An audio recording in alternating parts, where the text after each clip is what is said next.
Okay? We need that second string because if you remember, that's what made it sound major or minor. Because sometimes what happens is people try so hard with this third finger to miss the first string that they wind up missing the second string by accident. They move their third finger off the guitar too far, so then they wind up with just, and they don't get any second string in there. The second string, beside the roots of the actual chord, which is important, the second string is the most important string because it's the one that makes it sound major.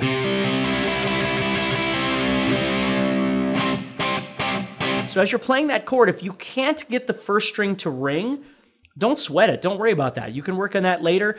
And for some people, they never develop the first string, and it's still okay because your chord still sounds just fine with those notes right there. But you got to get that second string working. Now, if you wanted to make a fifth string minor bar chord, it would have to look like A minor. And so what we do is we put our middle finger on the second string. I'm on the third fret, which is C right here. Okay? And then we use these other two fingers on the fifth fret of the third and fourth strings. And again, it's this second string that makes that minor sound. Okay, so you have major and minor. See?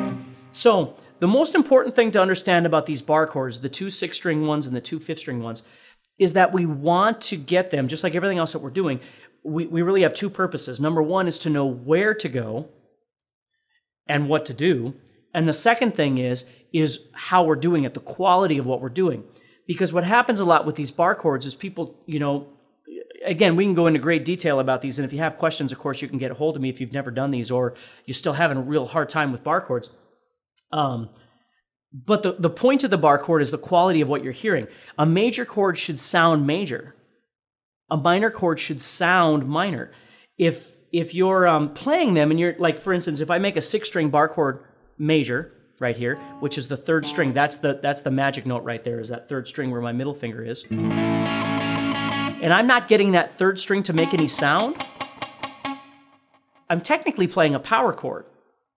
Even though you're trying to play a bar chord, your eyes are seeing a bar chord, your brain is thinking about all the notes, the listener isn't hearing that major or minor sound, you're just giving them a power chord. Because a power chord is just playing the top couple of strings. But more important definition of a power chord is a power chord does not have a third. It doesn't have that major or minor sound. Now again, if you don't know what a third is, don't sweat that right now. We'll be getting to all of that. But it's this middle note. It's the note that makes it sound major or minor. Okay? If you're playing this chord and you can't get the third string to make sound, it's a power chord. Regardless of whether you're playing 2 or 3 or 5 strings, it doesn't matter. You have to have that note.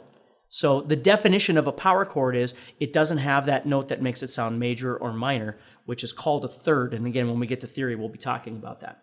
Okay, so really be aware of that. So just like with your scales and everything else that you're learning, as you play these chords, I want you to be concerned with the quality of what you're doing.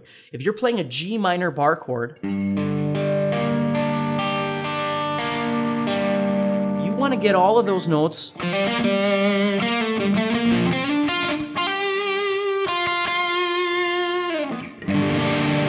to make the sounds, because when you solo over the top of that, it's going to make a big difference.